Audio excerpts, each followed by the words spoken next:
My late husband and I didn't have a good relationship. He struggled with alcoholism and ultimately drank himself to death after I divorced him. After some time, I remarried, but my daughter doesn't get along with my new husband. They have a strained relationship and I married him while she was in college. She's hated that I've remarried and is an idiot to my husband. My daughter is getting married soon, and while I'm excited for her, I've had some concerns about how she's planning the wedding. She mentioned wanting to include a picture of my late husband at the ceremony, which I completely understand as a way to honor him. However, she also wanted me to sit next to his picture during the ceremony, and my husband would sit elsewhere. I told her that I wasn't comfortable with that arrangement. I also learned she wanted me to sit with the picture at the family table, but my husband wouldn't be sitting there either. I told her no. She got upset and said I was selfish and disrespectful to her and her father's memory. I told her that if that's her plan, I won't be able to attend the wedding. She called me an idiot, and now the family is involved. So, am I the idiot for refusing to sit next to a picture of my late husband? So, she wants you to sit alone with a photograph rather than with your husband.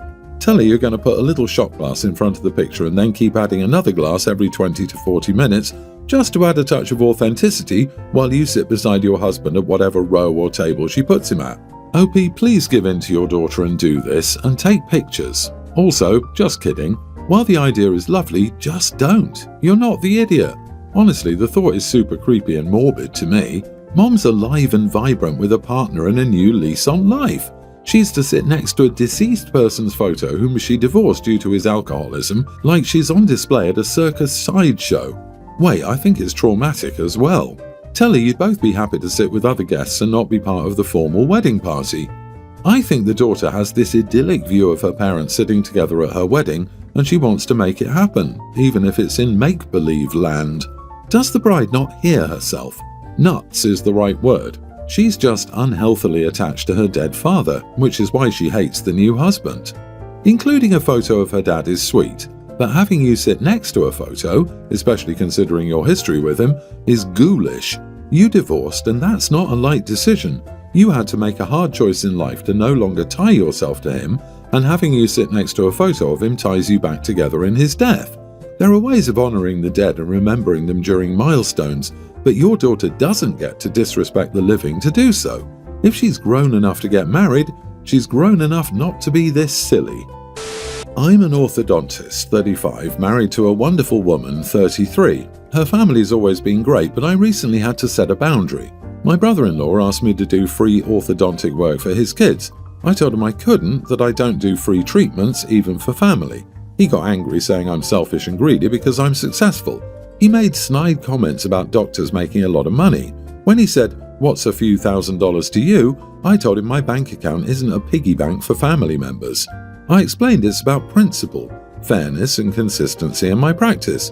Waiving fees for family would mess that up. It wouldn't be fair to my other patients who pay full price. Honestly, my brother-in-law's family is struggling financially and it's hard to see them dealing with that, but I still can't justify giving them free treatment. My wife agrees with me, but is torn up about the whole thing. She's sad that her brother's being so critical and causing tension between us. It's taking a toll on her, which bothers me more than his entitlement. I'm frustrated he's dragging her into this. To make things worse, even my in-laws are chiming in. My mother-in-law and father-in-law keep telling me I'm being unfair and that family should come first. They say I should help out since we're financially stable, but that's not reasonable. To clarify, I'd help with discounts or payment plans, but free treatment? No. For the record, no free treatments, not even for my own family. Am I the idiot? Not the idiot. Your brother-in-law creates the problem for your wife, not you. Her parents chiming in demonstrates why your brother-in-law is so entitled. It's just beyond the pale that your in-laws feel they can make demands on your work and insult you for having clear boundaries. It's really your wife's job to put her family in their place. Your offer to help with financing is sound. I used to deal with this when I still had my private law practice, and it never ended up well. First, once you do it for one person, then all of a sudden everyone is expecting it, and the next thing you know, you're getting pressured to work for free for everyone. Second, in my experience, the friend and family clients I agreed to help for free, or very little, ended up being more of a hassle than your clients paying full price. They call and complain more since they don't get billed, and if anything doesn't go exactly like they want it to, suddenly you become the bad guy and they're blaming you. No appreciation, nothing but hassles. Also, you have overhead, rent, insurance, supplies, etc. that you have to cover. So you're not just working for free, you're effectively losing money. They will whine and complain, but stick to your guns. Yeah, my mother-in-law and father-in-law keep telling me I'm being unfair and that family should come first. They say I should help out since we're financially stable. Great, tell them they can pay for the treatment then. Have you ever heard the story, if you give a mouse a cookie? If you give in to this, that will be your life. I, female 30, and my fiancé, male 31, recently discovered that we're expecting. We're super excited, but as private people, no one outside of our immediate families will know this is actually my second pregnancy. My first ended in miscarriage. Out of a mix of anxiety and caution, we've decided to wait until after my anatomy scan, which is the week before Christmas, to announce it publicly. Since they're a day apart, I host a big gathering for Christmas and my birthday every year. Friends fly in, and it's the one time my divorced parents can stand being in the same room together. Since my scan is right before the party and I should be starting to show, I'm thinking about using the birthday part of the evening to announce the pregnancy. Here's where maybe the idiot comes in. My ex, male 32, will likely be there. We're still friends because he's close to a lot of my social circle and we try to be civil. My fiancé and ex were friends for over a decade before things went south. My ex and I dated on and off for a year. It wasn't great. He was controlling and obsessed with the idea that I'd cheat on him if I did anything without him. Several months after our final breakup, my fiancé and I started dating. My ex demanded my fiancé choose between their friendship and me. My fiancé chose me. My ex then spread rumors that we cheated. We lost a lot of friends, and the ones who stayed neutral are why he's still at gatherings. If they're invited, excluding him feels awkward. Even though my fiancé and I have been together for over a year, my ex seems to have some lingering feelings or bitterness. He refuses to acknowledge our engagement, and the energy is always off when I see him. Some friends think he's still grieving, but my fiancé thinks we should cut him and those who defend him off. As for me, I'm just trying to maintain peace with the friends who stuck around after the pandemic. None of our friends know we even want kids. I was the oldest sibling of many and used to joke that I'd done my time raising kids.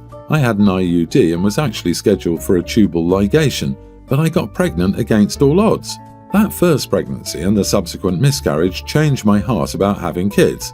Since our friends don't know about that, this announcement will come as a surprise, especially to my ex. And yes, it's half a Christmas party, so I can give my friends and family their gifts, but everyone's really there for my birthday. So, am I the idiot if I announce my pregnancy during my birthday portion after the Christmas part of the evening? Your ex should not be there. Why is he even invited? Your fiancé is 100% correct. You should cut him off. Your fiancé has a lot of patience to put up with you trying to keep the peace. You can maintain peace by not demanding your friends cut him off, but by creating distance. This is someone who doesn't respect your relationship. He can grieve elsewhere. You and your fiancé are announcing, not just you. Ask him who he wants to be there. You are the idiot for putting your fiancé to keep being around a guy who accused him of cheating on you. Opie keeps hitting her thumb with a hammer and came to ask if she should continue to do so. Lady, you're about to be a parent, so it's time to stop acting like you're still in high school. Don't invite this guy and let your friends know they need to drop the crap or they don't need to come either. Personally, it sounds like your friends are not true ones if they can't see how weird it is. I thought she was going to say they have kids together, so they have to have a relationship because they're co-parents. OP, I mean, you called your ex controlling, but you're still leaving room for him to control you. For example, by considering his feelings for your pregnancy announcement, everyone you invite to your home and life should be nothing but happy for you. You will need to ask yourself why you have people who do not offer you love and happiness, especially now that you'll be an example for your baby. They're always watching. Update, he's the quintessential nice guy. I have 0 local friends who aren't also connected to him in some way, and leaving this friend group shuts me out of the local scene for my hobby. Maybe I'll float the idea of moving with my fiancé and see if we can start fresh, just the 3 of us elsewhere. It's easier to move now than before the little one arrives. I, 26 female, have been with my now ex-boyfriend Eric, 28 male, for 2 years. Overall, we've had a good relationship, nothing crazy, until last night when things completely fell apart. We were at a bar with some of his friends, just having a typical night. Drinks, foods, the usual. Eric and his friend Mark, 28, were joking around, and Eric commented about how much Mark was eating. Something like, "Careful, Mark, you'll eat the whole darn bar."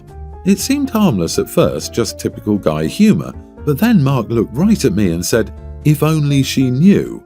It was one of those moments where you instantly felt uncomfortable, as if something was going on behind your back.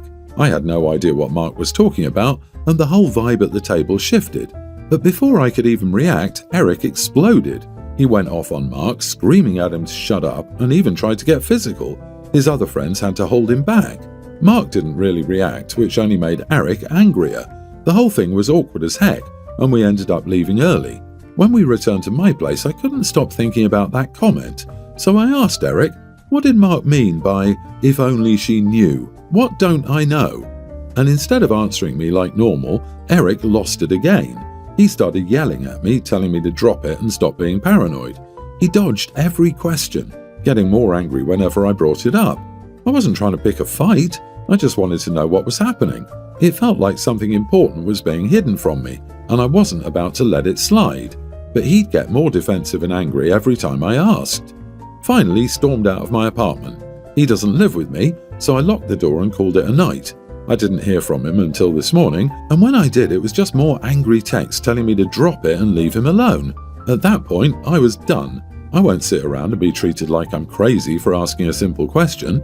I texted him back saying we're done, I need space, and if he can't be honest with me, I don't want a part of this relationship. End of story. Now here's where it gets worse. He's been going around to our mutual friends telling them that I left him for no reason, and trying to make it seem like I'm the one who overreacted. Some of them have even reached out to me saying I should have just let it go and that I'm blowing things out of proportion. I told them to mind their own business. I don't care what they think. None of them were in that moment, none of them saw how he acted, and none of them have to live with the pit in their stomach that I've had since that weird comment from Mark. I'm not about to stay in a relationship where I feel like something shady is going on behind my back. If Eric can't be straight with me after 2 years together, what's the point? So, am I the idiot for leaving him over this? Not the idiot. Yeah, that was a huge knee-jerk reaction over nothing. I wouldn't be able to let it go at all. But I would have just gone right to Mark and be like, "All right, Mr. Big Note, continue flapping your gums and finish that sentence. Don't ask, demand." I'll venture a guess. Ex-boyfriend used to be extremely obese and is very sensitive about it. He was being an idiot to his friend for indulging too much, and said friend took that personally considering his ex-boyfriend's own struggles with food. He deemed it appropriate to remind him of his own past by throwing out a veiled threat to tell OP.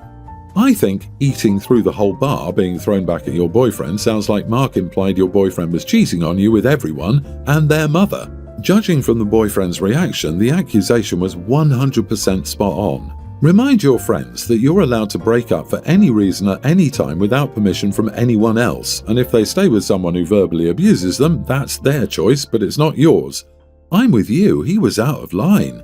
Plus, he's probably eating out a lot of women. Are any of them Portuguese speakers? Because in Portuguese, eat can also mean get intimate. Just saying. Mark does. He always tries to show it off while we're eating out. Mark and I have known each other since they were 8. He was fat in high school but lost all the weight before he graduated. He never gained it back for some reason. He has a good relationship with food, he's never said anything about it. He goes to the pool and beach with his shirt off. He's never talked about it before with me. Communicating wasn't his best trait. My sister is about to get married for the 4th time, but this is her 2nd marriage. Confused? Let me explain. My sister Emily, 39, got married to Adam when she was 20. She had Eliza, tween, and Ryan, tween, with Adam. But Adam sadly died when the kids were toddler and kindergarten age. Emily met John, 42 male, a year later at a group for widowed parents. They started dating about 18 months after they met and got married 7 months into a relationship. John has 3 kids with his late wife, who are now a young teen, and 2 tweens. At their first wedding, the kids were unhappy, so they acted out and ruined the wedding. In reality, the photos were a mess because the kids didn't want to be in them, wouldn't smile, and there was fighting, etc. They wouldn't sit together. One of them knocked over the wedding cake. In addition, so much attention was paid to the kids that Emily and John felt their day had been overshadowed. So they went into therapy, and after a little more than a year, they decided to redo their wedding and try to make it perfect the second time round. But the kids were still unhappy, and the wedding was still miserable for Emily and John because they hadn't created a blended family like they wanted, and the kids were very open about this during the wedding and again didn't want to sit together or pose for photos. Emily and John now have almost 2 more kids together. They have a daughter, and Emily is expecting again. They want to retry the wedding once their last child is here, but their kids are still not blended, and their household is intense, messy, and unhappy. They're still in therapy though. Most of the family members are willing to do this so that Emily can have a happy wedding. But I made it clear I won't be attending this 4th wedding. Emily told me I should be a supportive younger brother and attend the next wedding. I told her I was at the other 3, and I didn't want to attend several more of her weddings because she's trying to create a happy image when her family isn't happy. She told me I should be willing to attend as many as it takes, and this next one will hopefully be it. She told me I shouldn't be judging her anyway, that she's doing her best. Am I the idiot? 4 weddings is ridiculous, especially when 3 of them are to the same person. I hope they're not expecting gifts for their wedding. Also, why do they continue to have the children at the wedding when they ruin it? Just have an adults-only event and leave the kids with a babysitter for the day. Where the heck is the money coming from for 4 weddings? They want the wedding to symbolize the family they're trying to make and want to be. Borrowing money and loans are big ones. I'm pretty sure they had a mountain of debt after their first wedding to each other. They sound delusional. I can't imagine going into a pile of debt for this. Maybe wedding number 16 will be good because all the kids will have moved out and will be on their own, except for the ones they had together. Does she think a wedding makes everything hunky-dory?